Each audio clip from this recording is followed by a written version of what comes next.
Number 10. Aisha Harris. Aisha Harris is an American writer, editor, and podcaster. She's worked for Slate, The New York Times, and is currently a co-host and reporter for the NPR show Pop Culture Happy Hour. She noticed that the release of the apology video didn't just coincide with Chris Rock talking about the event at his comedy shows, but something else as well. It lined up with the release of Beyonce's new album called Renaissance. Social media also having been talking about it over the last week and either hyping up the album or criticizing it. She wrote in a tweet, "Not Will Smith re-emerging from his cave of shame to make an apology on the day of our Lord and Savior Beyonce's release day." Others seem to agree with her in their replies, one even saying he's going to have to redo his video and apologize to Beyonce for releasing his apology on her release date. Number 9. Justin Tinsley. While many people focused on the overproduction of Will Smith's video, many also said that they felt his words and verbal apology weren't up to snuff either. But Justin Tinsley commented on one part of the video that came near the end that he felt was pretty important. Justin is a senior reporter on ESPN, and most of his tweets revolve around sports and basketball, but he also took to commenting on Will Smith. He said, "How you feel about the Will Smith apology video is completely up to you, if you even watch it. But him saying, 'disappointing people is my central trauma,' that resonated with me on a deep level. A sentiment from the video that I'm sure a lot of us can actually relate to." He continued with, "People have helped invest so much time, energy, and prayers into me that if a close friend tells me, 'Yo, that hurt me,' I'm gonna be hurt worse in a lot of ways because I don't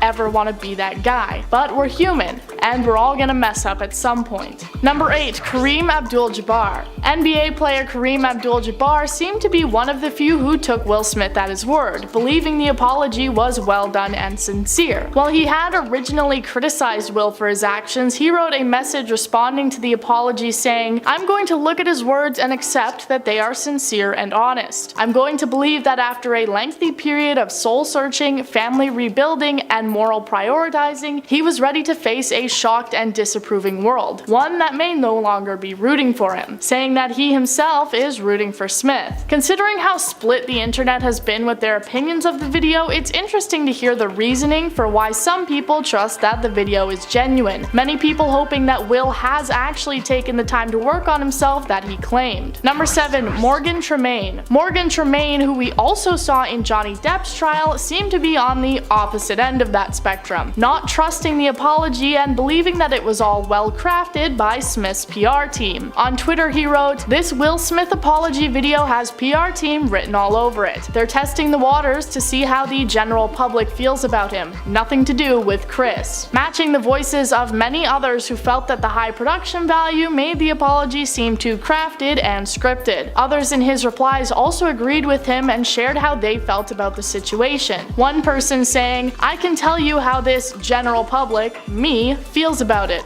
4 months later, if I were Chris, I'd say forget it. Will Smith ruined that whole Oscar night for all of us that watched." Other comments saying it was painfully bad and they believed that they paid for positive comments on the video. Number 6. Saman Shad. Now let's flip back over to those in support of Will Smith and take a look at Saman Shad. Shad is an acclaimed writer who has written both plays and films featured on BBC, ABC, and more. She seemed incredibly confident and supportive of Smith, leaving no doubts about what she thought. On Twitter she said, "That Will Smith apology was solid. He was genuine and offered a sincere explanation for his actions. If you ever need to apologize to someone, take notes." Though it appears that she may have suddenly changed her tune, as when I checked again it appears that she has deleted the tweet. It's unknown if this is because she received backlash for her comment or if she changed her mind, maybe seeing what others were saying and deciding she didn't want to be the one who had the unpopular opinion.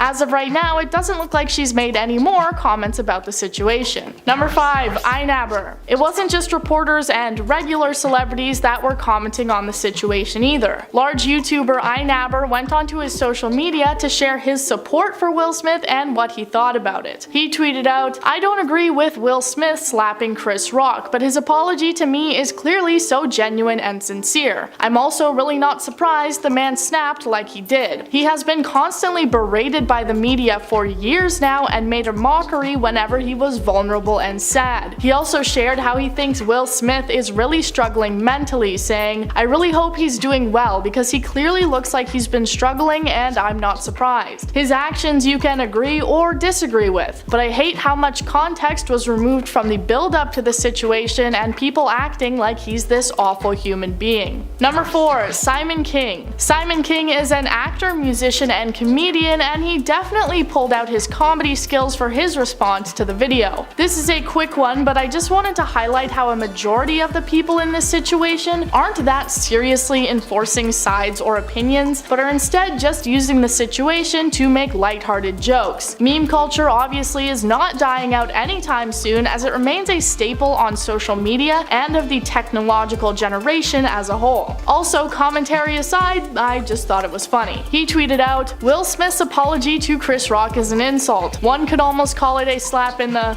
You can finish this one. Number 3. Melinda Hale. Singer, actress, and activist Melinda Hale was in defense of Will Smith's video, but instead of quietly voicing her support, she directed anger towards those who did not share her opinion, even going so far as to seem to argue with those in her replies who disagreed with her. Her original tweet said, "Will Smith ain't getting cancelled in my book. Not now, not ever. We all know he shouldn't have done what he did, but why is it so hard for people to accept apologies and allow people to change and want to do better? Stop holding people hostage to their mistakes. Show some grace." One person in the comments argued that it was hard to accept for various different reasons, and she responded by saying that we've seen far worse things and have not been affected, so we need to move on, then going on to like any replies that did agree with her. Number 2. Mike Singleton. When the infamous slap first happened and people started looking back on the footage of it, they noticed that Will didn't really seem to be offended by the joke at first, only reacting when he saw that Jada was upset by it. This led many people to believe that Jada had told him he needed to do something about it. Despite denying this outwardly in his apology video, many people still believe that this is the case. Entertainment executive Mike Singleton is one of those people, tweeting out, "Oscar slap update number 6874. Will Smith only released a hostage video, YouTube video, of an apology to Chris Rock because Jada Pinkett Smith made him. She reportedly pushed for the video because the continued negativity of the slap was messing up her red table talk. And it seems that he's not the only one laying blame on Jada. Replies saying things like, she was fine ruining his career, but now that it's affecting her pocket, and PSA, when your wife is banging other dudes and a comedian is making fun of her on TV, let it go." Number 1. Glenn Martin. Entrepreneur and CEO Glenn Martin was one of very few who has actually called out Chris Rock for his actions. Chris Rock has apparently said that he has not been willing to talk to Will Smith, but after the apology video was posted, he seemed to make what many believe to be a subtle comment about it at one of his comedy shows. Rock saying, "If everybody claims to be a victim, then nobody will hear the real victims," because Will apparently victimized himself in the apology. Glenn Martin tweeted, "I was rolling with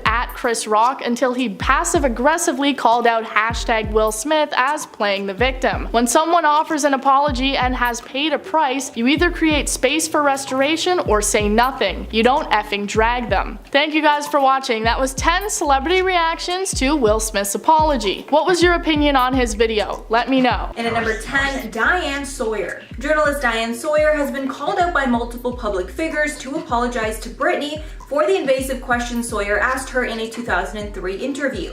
Almost immediately, Sawyer's questions were invasive and offensive. Sawyer asked if Britney liked her own voice, commented on her revealing clothing, and brought up Britney's quote, world-famous bottom. Sawyer also said that Britney upset a lot of mothers, and she went on to somewhat defend a woman who said that she wanted to shoot Spears. Then Sawyer brought up Britney's split with Justin Timberlake and asked, quote, "He pretty much said that you broke his heart. You did something that caused him so much pain, so much suffering. What did you do?" Basically blaming the whole thing on Britney, even though the public had no idea what actually happened. The questions got so bad at one point that Britney started crying and asked the interview to be over. And at number 9, Perez Hilton. Perez Hilton is a celebrity gossip blogger that published some of the worst material about Britney during her heyday. At one point after Heath Ledger passed away, he made t-shirts that said, quote, "Why couldn't it be Britney?" So clearly really nasty stuff. However, it seems that after hearing Britney's court statement, he's on somewhat of an apology tour. While on Good Morning Britain, he said, quote, "I feel duped, deceived, and disappointed that I trusted and believed some that are in Britney's inner circle, who alleged that she had been in such poor shape that she couldn't even do media interviews." He also apologized on Sky News, saying, quote, "I can't say I was just young and dumb. I think we know a lot more. And initially, many folks, myself included, were shocked and alarmed and especially concerned for her young children." But he continued that he didn't express himself in the best way and he should have been more empathetic to her situation. But many think a simple apology is not good enough. And at number 8, Us Weekly. Now that the media is in support of Britney, tabloids are running stories in support of the Free Britney movement and against her father, Jamie. However, Britney's fans are not letting these tabloids off scot-free and are demanding apologies from the ones that did the worst damage. One of the worst was Us Weekly, which put Britney on the cover on many occasions, showing her angry, crying, or disheveled, along with headlines speaking about Britney having a breakdown and talking about all the things that she'd done wrong. Some people from the outlet have addressed the backlash and say that they were just doing anything possible to sell magazines. However, Britney's fans are demanding specific people that were involved in the nasty stories apologize directly to Britney. And at number 7, Justin Timberlake. Justin Timberlake has been the enemy of Britney's fans after Framing Britney Spears was released, where it showed Timberlake taking advantage of her name for more press and good publicity, along with essentially accusing her of cheating on him by putting a Britney lookalike in his Cry Me a River music video. He has a lot to apologize for, and thankfully he recently did. He recently apologized for his past behavior and is doing the best to make things right. This includes giving his public support to Britney during her legal battle.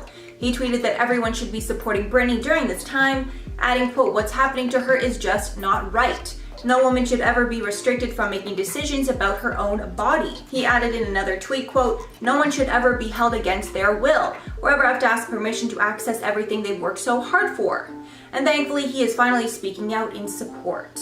And at number 6, Sarah Silverman. Silverman is known for poking fun at other celebrities, but she took some pretty harsh digs at Britney. After Britney's lackluster performance at the 2007 MTV VMAs, Silverman told the crowd that Britney, quote, "accomplished everything she's ever going to accomplish in her life." During the show, she also said, quote, "Have you seen Britney's kids? Oh my god, they're the most adorable mistakes you will ever see." After these comments and more went viral online, Britney's fans demanded an apology. Silverman responded on Twitter, saying that she was known for doing roasts at that point, and the network wanted her to do a mini roast on Britney during the show. She added that the comments were unfortunate and said that she wishes she could delete them. Halfway at number 5, Katy Perry. Pop star Katy Perry has gotten in some hot water after it was discovered that she made multiple jokes at Britney's expense in the past. During an interview with Ryan Seacrest at the 2017 Grammys, Katy referred to Britney's head shaving incident. When Katy was asked about her hiatus from music, she replied, quote, "It's called taking care of my mental health," adding, quote, "I haven't shaved my head yet." But that wasn't all. Later in the night, when she was asked about her blonde hair, she told CBS, quote, "The only thing that I have left to do is shave my head, which I'm really saving for a public breakdown." In 2020, when the Free Britney movement gained traction, she apologized for the past comments, saying that the scrutiny when you're a celebrity is very intense. And, quote, "I've used that as a mechanism for coping and for my own fear, and have said things that have been sloppy or insensitive." I'm sure, unfortunately, those comments made a big impact on Britney at the time. And at number 4, Kathy Griffin. Kathy Griffin called out Britney Spears during her interview with Larry King in 2016. When Larry King asked Kathy if she's ever forgotten which city she was doing stand-up, she responded with a story about Britney Spears. Basically, she said she was once a special guest on stage during one of Britney's concerts. And Britney actually forgot who she was at one point, so one of her backup dancers had to tell her that it was Kathy. During this story, Kathy said that Britney was, quote, "out of it," and asked Larry if he, quote, "got through to her in a way that her doctors couldn't." Throughout the strange conversation, Larry kept asking Kathy what her point was, and didn't agree with any of the nasty remarks that Kathy was saying. After the interview resurfaced, Kathy gave a statement to The Times, which read in part that she didn't know what was going on with Britney in those days, but she did notice a negative change in Britney as time went on, and she was really just speaking from her own experiences. However, Kathy apologized and says that she was haunted by the Framing Britney documentary. And at number 3, Matt Lauer. Matt Lauer hosted a very controversial interview with Britney in 2006 during her second pregnancy. Not only did he ask incredibly intimate and inappropriate questions, he also gave her tons of inappropriate compliments, which is even worse now that he's a known He asked Britney about tabloid headlines questioning if she was a bad mom, then asked what it would take for paparazzi to leave her alone. She responded, quote, "That's America for you." He also commented on her virginity, commenting how the question of it was constantly brought up after sexy videos of hers were released. Lauer also pressed her on her relationship with Kevin Federline and brought up that he left his pregnant girlfriend to be with Britney, placing the entire blame on her. He even asked her what she sees in him. The questions got so bad that Britney started to cry at one point. Lauer addressed the interview on an episode of Andy Cohen's Watch What Happens Live, where he said that he did his job as a reporter and he gave her many opportunities to compose herself in the interview, but she wanted to push on. Finishing off his statement saying that he does apologize, but he would do the same thing again. So I guess not a real apology. And at number 2, Jay Leno. Jay Leno is another late night host that had some choice words about Britney Spears. One time he said, quote, "Friends say it's the craziest thing Britney has ever done. They didn't involve marriage." Another time he said during an interview with Britney, quote, "In 3 years you'll be married with kids knocking around in a trailer somewhere." His jokes against Britney were so common that when Madonna was on his show, she said to him, quote, "You better not try telling any Britney jokes while I'm on. I think the media likes to, give her a hard time, and it takes a couple of years to figure out how to deal with that. So I help her with that. I see her like a little sister, to tell you the truth." Leno defended his comments against Britney, saying, quote, "When you see a young person who's incredibly attractive and successful, that seems okay to poke fun at, as opposed to someone who is maybe not doing as well." Hopefully he decides to apologize soon. And finally, at number 1, her family. The people that have put Britney in the most danger over the years is her own family, specifically her father, Jamie. From all that we have learned over the past few weeks, it's clear that Jamie has been controlling Britney against her will and making her do things for his own benefit. Like, even though she's in the conservatorship, which means that she can't make her own decisions, Jamie and her management believe that she is well enough to still put out albums and go on multiple tours. It's clear that they're looking out for their own pockets, not her best interest. Britney even said in her last court hearing that she wants to sue her entire family for what they've done to her. Her sister Jamie Lynn recently commented on her involvement with everything and said that she hasn't been involved because the decisions around Britney doesn't affect her life at all. But I think anyone can agree that if your sibling was in danger, you would do what you could to protect them. You wouldn't just sit by and do nothing. Number 10, we believed Michael Bay created her. For a long time, Transformers director Michael Bay had us believing that he was the reason Megan had a career. He, as well as Shia LaBeouf and other Transformers crew members, lived with the idea that Bay had plucked Megan from total obscurity. He basically prided himself on creating the Hollywood bombshell and marketing her to Hollywood in his films. And for a long time, we bought it. I mean, yeah, Transformers is considered to be Megan's breakout role, but she had been starring in other productions long before Michael Bay found her. Instead of believing that she got to where she was because of her talent, we went with the idea that Michael created her career. At 9, we didn't believe her struggle in the industry. For a long time, Megan vocalized her numerous struggles in the entertainment industry. She spoke out about being hypersexualized in the media, having her sexuality be used as a marketing tactic, and she even had a breakdown because of her image in the media. No one really caught on to how hurt she was by Hollywood, and most people seem to have brushed this off as her being difficult, but I'll get into that one later. Megan was really hurt by her own career, and no one believed that she was actually struggling, saying that she didn't want to be seen by anyone as a result. Do you realize how bad something has to be for a Hollywood actress to want to hide from the world?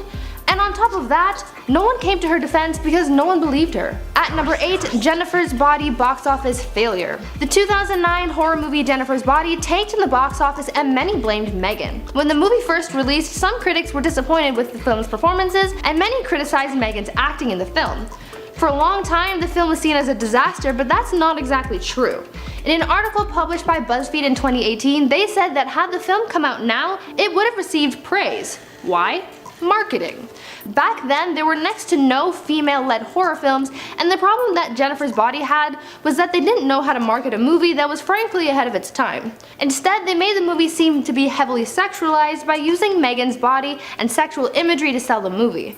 This is what led to the movie's failure at the box office, not her acting. And at 7, we believed that her career damage was her own fault.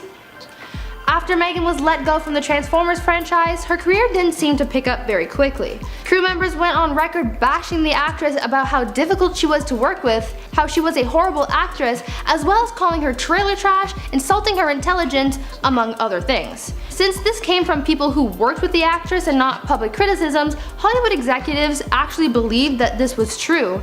and they didn't want to hire her. So many people believe that she was all those things, but didn't stop to think about the fact that all of this came out after she voiced how tough Michael Bay was on set.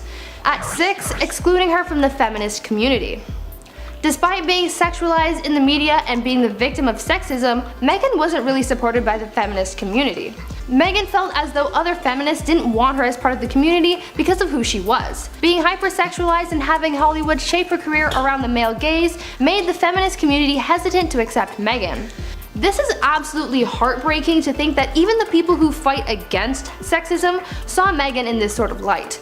At number 5, dismissing her talent. So many people have missed out on Megan's pure talent, I'm just gonna put that out there. It seems like Hollywood only wanted to praise Megan for her look and not her talent because she was never really given the praise that she deserved. From her comedic talent in films like This Is 40 and Friends with Kids, to her more serious and dramatic roles, Megan is so freaking talented and no one has really picked up on that. And at 4, excluding her from the Me Too movement. Similar to how she's been dismissed by the feminist community, Megan has also been excluded from the #MeToo movement.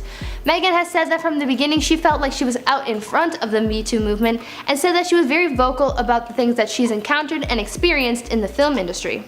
At 3, misogynistic comments. So many women in Hollywood are asked some pretty stupid questions in interviews, one of the most common being, how will you continue to work as a mom? Since starting a family, Megan Fox has been asked this many times. Now, this point doesn't just warrant an apology for Megan, but also for every woman who's been asked that question. Obviously, you can still work on your career and be a mom at the same time. It's not like as soon as you have kids, it's game over. Now, Megan has also been asked some other sexist questions over the years, but one that really stuck with me is when a journalist asked Megan if there was any lingerie that she wore for her man. This is such an inappropriate question to ask someone, not only because it's insulting, but it's also no one's business. At 2, she was hypersexualized. Speaking of her career, Megan has been used as the sex appeal in films for basically her whole career. In her first film with Michael Bay, she was working as an extra and was being dressed in a bikini and heels and having her getting soaked under a waterfall. Mind you, she was only 15 at the time when this happened, already being sexualized in the industry at a young age. Finally, at number 1, her history with Michael Bay. Megan has been scrutinized and molded by Michael Bay so much that it cost her her career and image in the media.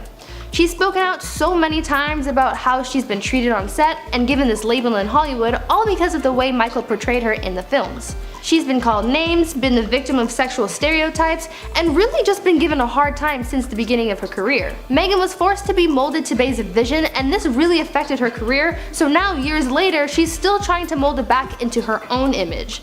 Now, I know it's not just his fault that Megan's career turned out this way, but he did a lot of damage, and so I think that he specifically needs to apologize for Megan for the way things turned out. Why is no one ready to forgive James Corden? As soon as he got banned from that New York City restaurant, the internet started celebrating. As a matter of fact, judging from the reactions on Twitter, you would be amazed at the sheer number of people that have been preying on his downfall. So what happened exactly? Well, on Monday, Keith McNally, the owner of a high-end New York City restaurant called Balthazar, made a viral Instagram post blasting James Corden for his horrible behavior towards his staff. He wrote, "James Corden is a hugely gifted comedian, but a tiny cretin of a man." He called him the worst customer to his service since the restaurant opened 25 years ago. He said, "I don't often 86 a customer, but today I 86'd Corden," which means that James was so awful in fact that he felt compelled to out him publicly, something that's almost never done by high-end restaurant owners.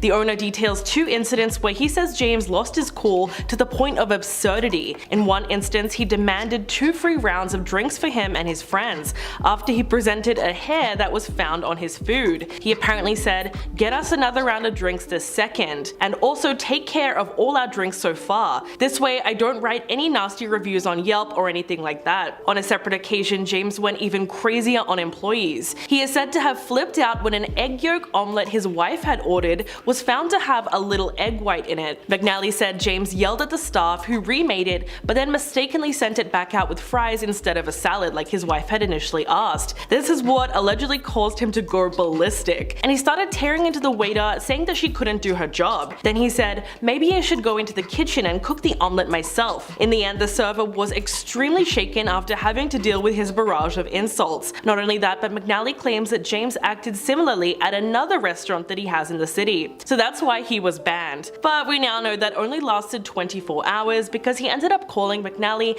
and apologizing profusely. Although the restaurant owner might have forgiven him, the internet is not ready to let this go yet. In fact, people have already started comparing him to Ellen DeGeneres, who was exposed by 10 of her former employees for being a bully and creating a toxic work environment. So it's possible that James Corden is set to suffer a similar fate. Already another video has resurfaced online showing the awkward moment when he was asked to name members of his own TV crew and he just couldn't do it. In the video from 2016, Jimmy Kimmel appeared on The Late Show for a game called Spill Your Guts or Fill Your Guts, a truth or dare game that gives guests the option of eating disgusting foods or answering personal questions. He then tells James, name 2 of the cameramen in this room. He started laughing because it was obvious that he didn't know. Then he just said, that is a great question. It's a different crew tonight actually. In the end, he had to drink a fish smoothie because he couldn't name the crew members. Then 1 year later, during a Q&A segment with his audience, one crowd member asked him to name a cameraman and he failed once again. But when he got banned from Ryanair, Twitter had a field day. So many people praised the airline for its decision, while laughing at the fact that a Hollywood celebrity got banned from a budget airline. There's even a meme that went viral of Dakota Johnson looking excited with the caption, watching the long-awaited downfall of James Corden. One user wrote, all these stories about James Corden being a horrible person resurfacing is insane because this was the same man whining about being called names on Twitter. To the tannies with a running streak of actively terrorizing minimum wage workers. Another tweet said, I don't need James Corden banned from Balthazar, I need him banned from movie musicals. Someone else wrote, a reminder that James Corden is an utter prick, an unfunny bellend of a man. There's a reason he's hated in the UK. Here he is being a to Patrick Stewart, who called him out for being unprofessional. Former TMZ journalist Morgan Tremaine said that James Corden is a prime example of fame obliterating someone's sense of basic decency towards other people, which is unfortunately all too common. Maybe what happened to James is just another case of genuine success turned into classic Hollywood entitlement. Even after deleting all of his posts about his estranged wife Kim K and daughter being on TikTok, Kanye is still demanding a public apology for the birthday fiasco. Just a few days after deleting a series of posts blasting Kim online, Kanye has now requested a public apology from her regarding an argument the pair had last month. On February 8th, Kanye had reported to his Instagram followers that he wasn't allowed to know the location of his daughter Chicago's birthday party. For those of you who missed it, he said that he wasn't able to get a hold of Kim or any of her nannies, but then said that he spoke briefly with Tristan Thompson, who told him that he would have to ask Khloe first. He then started going on a rant about how fathers have been kept away from the home and family unit for ages, and that even with all of his money, he has still found himself in that position. He goes on to say, y'all, I was just wishing my daughter a public happy birthday. I wasn't allowed to know where her party was. There's nothing legal that's saying that this is the kind of game that's being played. It's the kind of thing that really has affected my health for the longest, and I'm just not playing. I'm taking control of my narrative this year. Adding, I'm being the best father, the yay version of a father, and I'm not finna let this happen. Chicago, happy birthday, I love you, and I'm just putting this online because I need y'all's support. Kanye was apparently supposed to be in Miami where he was set to record for his upcoming album, but said that he had shifted his schedule so that he could go see his kids. And after Travis Scott had leaked the address to Kanye, he apparently had to get Kylie Jenner just to let him pass the security. He goes on to add, I just saw everybody, it was, Chris and Corey and Kylie. Kylie let me in right when I got to the spot because the security, stopped me once again when I got there. It's just a matter of just having a conversation, open dialogue, and it was just, everyone just had a great time. I'm just really happy that I could be there for my children. I just want to thank everybody's support in this situation, and let me just calmly and legally take control of my narrative. However, here's where things got weird. Kanye was making all of this appear like he had been sabotaged, but really it was more of a miscommunication. Kim Kardashian was shocked that Kanye would say he was not told about the party because according to her, the pair had already decided discussed hosting 2 separate events for their daughter. Kanye was supposed to pick Chicago up at 4 p.m. so that the two of them could spend the rest of the day together, but instead Kanye began ranting online that he was being blocked from coming to his daughter's party. After that incident, the attacks just didn't stop. Kanye then said in a deleted Instagram caption, "I still need a public apology from the entire family for this. You give everything you got to someone, then they try to bully you, and then they say they won't apologize. It's up till they all take accountability, every woman there, including Corey." Then on top of that, he also shared a screenshot of a text message exchange with an unknown individual where he also requests an apology. My guess is Khloe Kardashian, because she didn't give him the address when Tristan asked. You know that for sure. In the message after they exchanged pleasantries, you can see at the bottom where Kanye says to this person, "I still need an apology for you not giving me the address to my daughter's party." But wait, there's more. He also tagged in this photo Kendall Jenner, Barack Obama, Kylie Jenner, his ex, Ellen DeGeneres, Kris Jenner, Kourtney Kardashian, Khloe Kardashian, and lastly, the current Vice President Kamala Harris. But wait, no, there's more.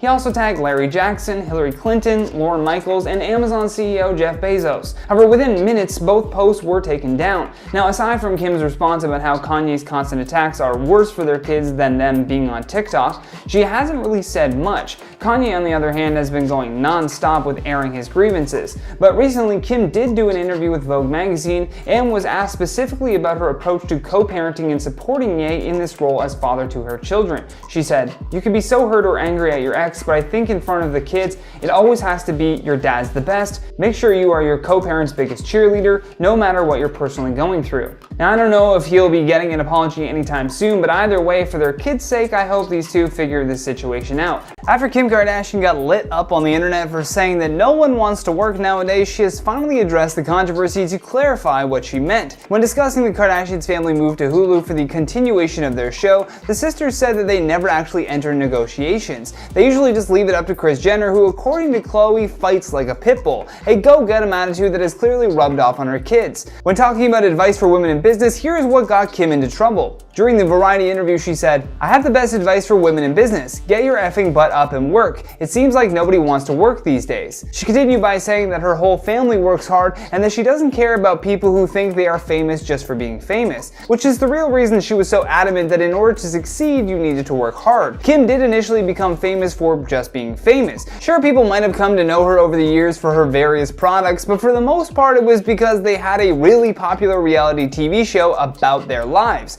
I think by saying this, she is more so saying it to remind herself, or perhaps further cement in her own mind, that she did in fact work hard to get what she has today. Although, like actress Jamila Jamil pointed out, if you grow up rich, it does make going after your dreams a lot easier. Jamila posted her take on Kim's statement on Instagram and said, "I think if you grew up in Beverly Hills with super successful parents in what was simply a smaller mansion, nobody needs to hear your thoughts on success/work ethic. This same 24 hours in the day-ish is a nightmare. 99.9% of the world grew up with a very different 24 hours. And then in her caption, she really told her followers how she felt about the Kardashian family giving out advice. In her caption of the same post, Jamila writes, "They are a super impressive family of businesswomen and are products of a ridiculously good start and a genius manager in their mother, as well as their own hard work and personal sacrifices, plus a lot of Photoshop and a decision to not care about misleading people about their beauty claims whilst never disclosing how much secret work goes into their appearances that they make most of their money from, and a huge amount of money made from questionable diet/detox products and corsets. They shouldn't be asked about their secret to success.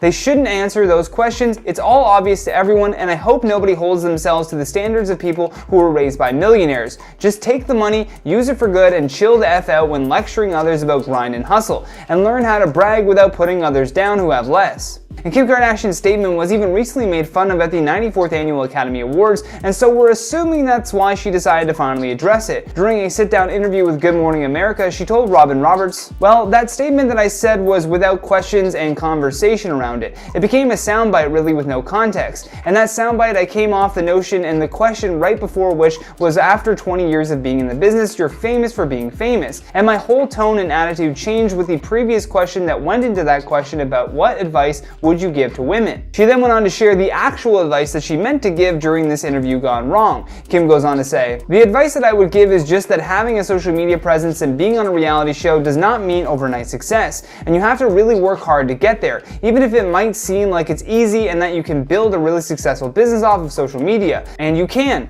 if you put in a lot of really hard work." She also explained that she never intended to put women down with her original comments, adding that it wasn't a blanket statement made towards women or to feel like she doesn't respect the work or think that they don't work hard. Adam Levine recently came under fire for allegedly having an affair with Instagram model Sumner Stroh. You've probably been seeing things playing out, but most recently she's released an apology to Levine's wife after he addressed the accusations. On September 20th, Sumner alleged that she and Levine had been seeing each other for about a year, while he had still been married to his wife, Beati. Her original video blew up fast and was soon plastered over the internet. That first video included screenshots of DMs between her and Adam, including one where he told her that he wanted to name his next child Sumner, the same as hers. The following day, Levine responded to the allegations with an Instagram story statement reading, "A lot is being said about me right now, and I want to clear the air. I used poor judgment in speaking with anyone other than my wife in any kind of flirtatious manner. I did not have an affair, nevertheless, I crossed the line during a regrettable period of my life." Well, he definitely addressed the situation, but he didn't give us much of anything. Shortly after Adam released his statement, Sumner shared another video to her TikTok profile responding to a comment that said, "It's no secret he's been married for a while. The only victim here is his wife and children." Addressing the whole situation, Stroh said that she'd originally wanted to talk about how remorseful, embarrassed, and disgusted she feels about herself, but she didn't want people to look at it and think, "Oh, she's playing the victim." Sumner herself agreed that it had the opposite effect. She then went on to address some of the criticism that had been thrown her way since she shared her first TikTok containing her DM conversation with Adam. She said, "I only came forward because I wanted to kill whatever story the tabloid had. The most important part that I definitely did gloss over is the fact that I was under the impression that their marriage was over." She explained that she believed that the couple was keeping things quiet to avoid the press. Sumner was new to LA when messaging Levine, so she said that she just assumed with a celebrity of his caliber, that's just how things went. I think it's reasonable of her to think that the pair could have been keeping their breakup out of the media. We don't always learn about celeb splits until after the fact. Sumner explained why she felt exploited and manipulated by adding, "Because of my vulnerable position of being new to LA, also he was DMing me straight from his verified Instagram account. I didn't have any further reason to question it, but I now realize that that was likely a manipulation tactic of his,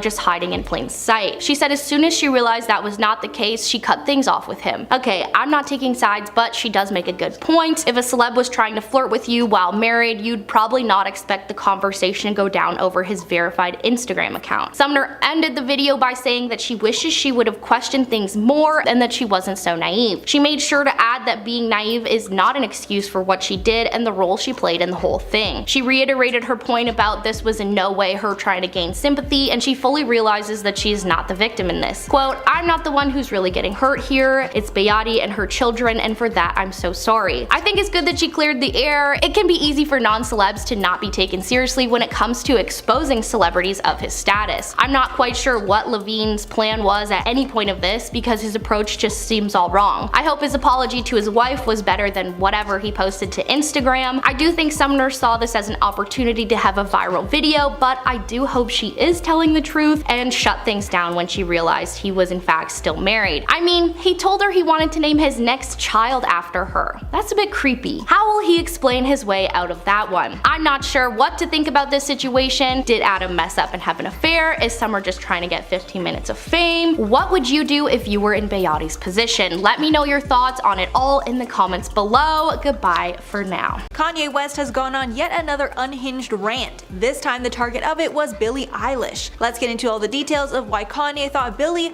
was shading Travis Scott. This all started after Billie helped out a struggling fan at a recent concert. Billie noticed the girl was having a hard time breathing, so she asked her team to get an inhaler. After the fan was checked on, the singer reportedly said, quote, "I wait for people to be okay until I keep going." Some felt this was a shady dig towards Travis Scott, who has been in major hot water since his Astroworld Festival in November of 2021, where 10 fans lost their lives in the crowd. Following Billie's comments, Kanye West, who is a good friend and even has family ties to Travis Scott, felt he needed to defend him. Kanye posted a screenshot of Billie's comments and wrote in the caption, quote, "Come on Billie, we love you. Please apologize to Trav and to the families of the people who lost their lives. No one intended this to happen. Trav didn't have any idea what was happening when he was on stage and was very hurt by what happened. And yes, Trav will be with me at Coachella, but now I need Billie to apologize before I perform." I did want to note this was written in all caps. Billie and Kanye are set to be the headliners of this year's Coachella Music Festival.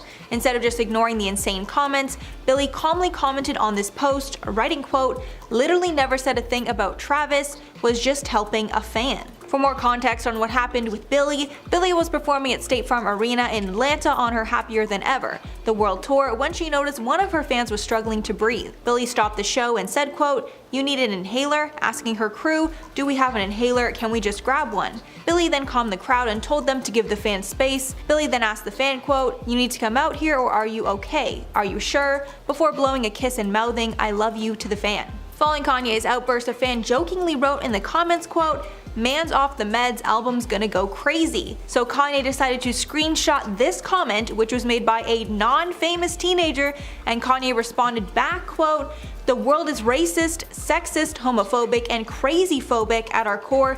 It's cheap and dismissive to say I'm off my meds anytime I speak up phobia in this sense. Doesn't mean being afraid of it, it means not giving power to let's be more conscious and not write each other off so easily." Neither Kanye or Billie has commented on the matter further, but it's clear there is some serious tension going on. As of now, Kanye is threatening to pull out of Coachella if Travis does not get an apology from Billie. But since Billie said nothing wrong, I don't think that's going to happen.